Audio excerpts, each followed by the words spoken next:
नमस्कार विद्यार्थी मित्रांनो, मी प्रियंका ग्लोबल ऑनलाईन मराठीमध्ये आपल्या सगळ्यांचं मनापासून स्वागत करते. आज आपण पेपर 1 मध्ये 30 गुणांचं आपण नियोजन कसं करायला हवं, 30 पैकी 30 गुण आपण कसं मिळवायचं आहे ते आपल्याला जाणून घ्यायचं आहे.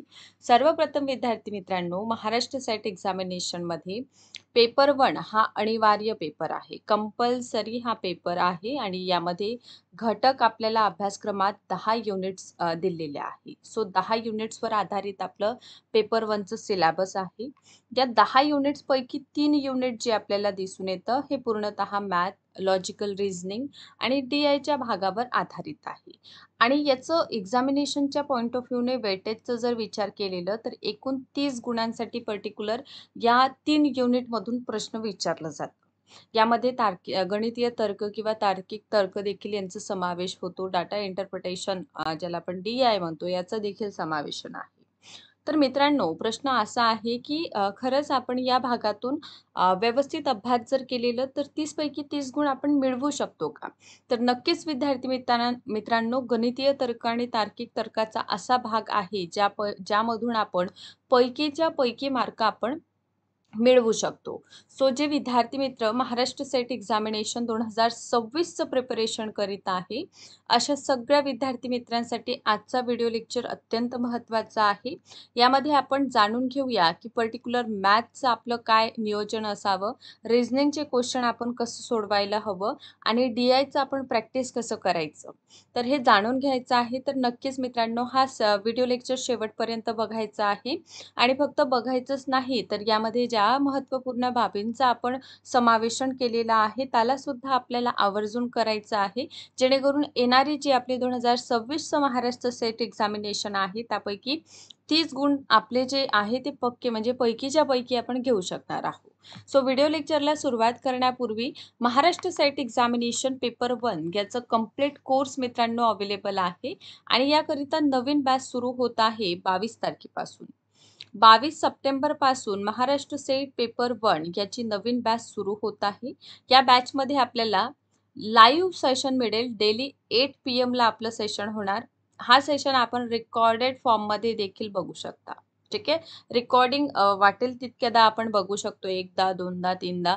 ठीक आहे. लाईव्ह सेशनमध्ये आपण डाउट्स विचारू शकतो. ठीक आहे. देन आपण रेकॉर्डेड सुद्धा बघू शकतो. पेपर 1च्या कंप्लीट नोट्स सुद्धा आपल्याला मिळेल. 5000 प्लस आपल्याकडे MCQs आहे आपल्या प्रॅक्टिसकरिता, जेणेकरून MCQsची आपली भरभरून प्रॅक्टिस होणार. लास्ट 10 इयर्सचं क्वेश्चन पेपर आपल्यासाठी अवेलेबल आहे आणि मित्रांनो फक्त इतकंच नाही तर 1 इयर्सच्या व्हॅलिडिटी सोबत हा कंप्लीट पेपर 1 अवेलेबल आहे. कधीपासून सुरू होत आहे आपली बॅच तर लक्षात घ्या, 22 सप्टेंबरपासून महाराष्ट्र सेट परीक्षा पेपर क्रमांक 1 पेपर 1ची बॅच सुरू होत आहे. ठीक आहे. फीज किती आहे तर 3000 फीज आहे, पण यावर डिस्काउंट मिळेल आणि मात्र 2500 रुपयामध्ये हा कंप्लीट कोर्स अवेलेबल आहे. सो आजच आपण या ऑफिशियल नंबर्सवर कॉन्टॅक्ट करा आणि कोर्सला जॉईन करून घ्या, जेणेकरून 2026चा आपण व्यवस्थितरित्या अभ्यास करू शकतो आणि 2026ची सेट एक्झामिनेशन आपण क्वालिफाय होऊ शकतो. महाराष्ट्र सेट एक्झामिनेशनमध्ये 2 पेपर आहेत. एक पेपर 1 जो अनिवार्य आहे आणि दुसरा सब्जेक्टिव्ह. सो पेपर 2 मध्ये commerce, management, computer science, political science, life science, history, economics, Marathi, chemistry, इंग्रजी आणि हिंदीचे कोर्सेस मित्रांनो अवेलेबल आहे. सो पेपर 2 ची फीज आहे 10,000, यावर डिस्काउंट मिळेल आणि मात्र 8,000 मध्ये हा complete course with 1 year validity सोबत अवेलेबल आहे.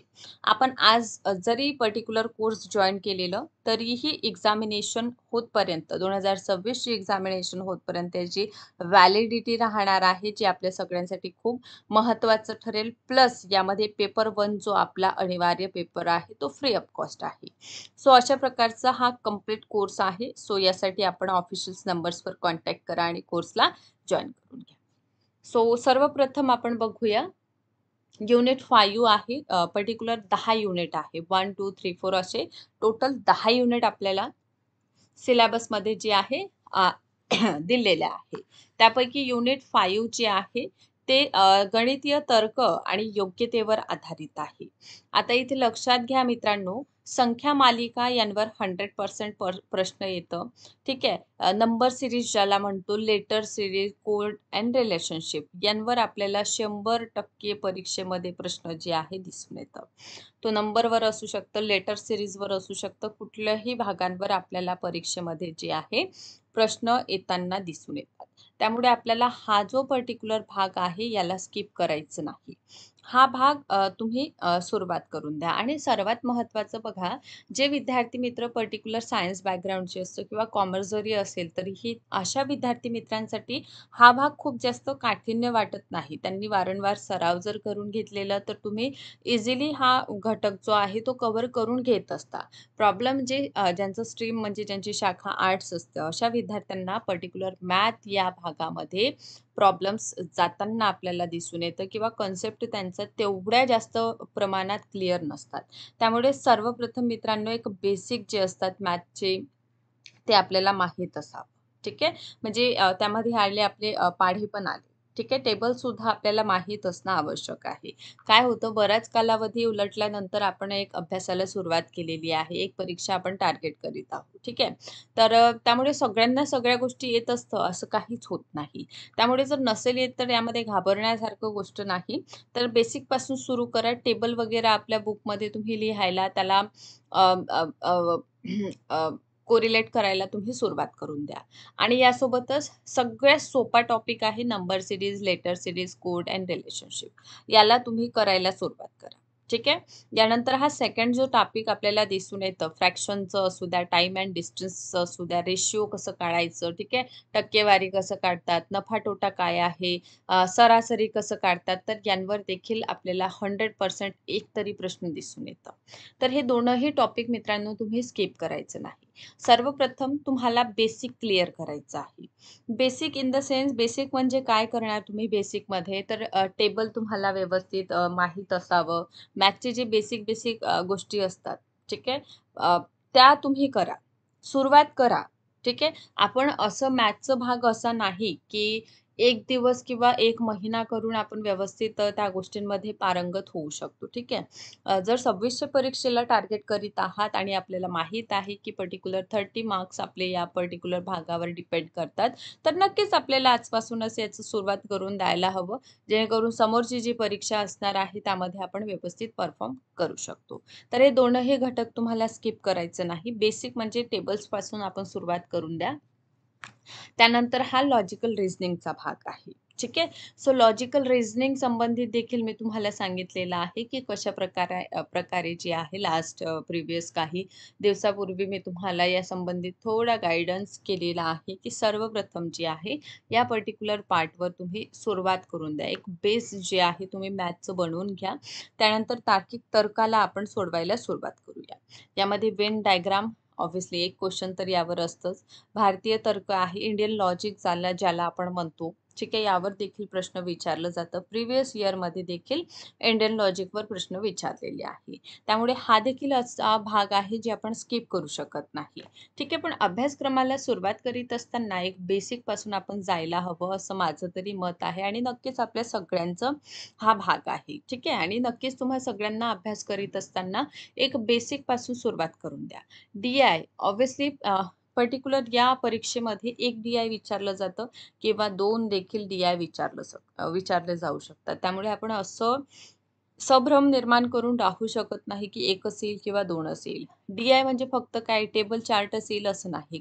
कधी लाईन चार्ट विचारतात, कधी हिस्टोग्राम, बार चार्टही विचारलं जातं. पाय चार्ट, बार चार्ट आहे ना, हिस्टोग्राम या फॉर्ममध्ये. कारण विद्यार्थ्यांचं नेहमी असं असतं, की टेबल चार्ट जास्त विचारतात. असं काहीच नाही.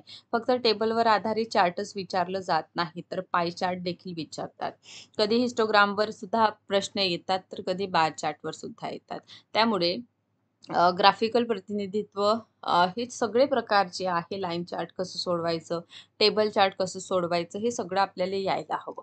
पण या भागावर आपण पोहोचणार कधी? जेव्हा तुम्ही हा पहिला भाग जो आहे, म्हणजे मॅथमॅटिकल रिझनिंग अँड ॲप्टिट्यूड जेव्हा मित्रांनो तुम्ही करणार ना, तेव्हाच तुम्ही हा भाग करू शकता. त्यामुळे ही गोष्ट तुम्ही लक्षात घ्या आणि व्यवस्थितरित्या अभ्यासाला सुरुवात करून द्या. या संबंधित वेळोवेळी मार्गदर्शन नक्कीच तुम्हाला मिळत राहील. व्हिडिओ लेक्चर आवडला असेल तर नक्कीच लाईक करा. चॅनलवर नवीन आहात तर सबस्क्राईब करा आणि अशाच पद्धतीने व्हिडिओ लेक्चर बघत राहा. Thank you.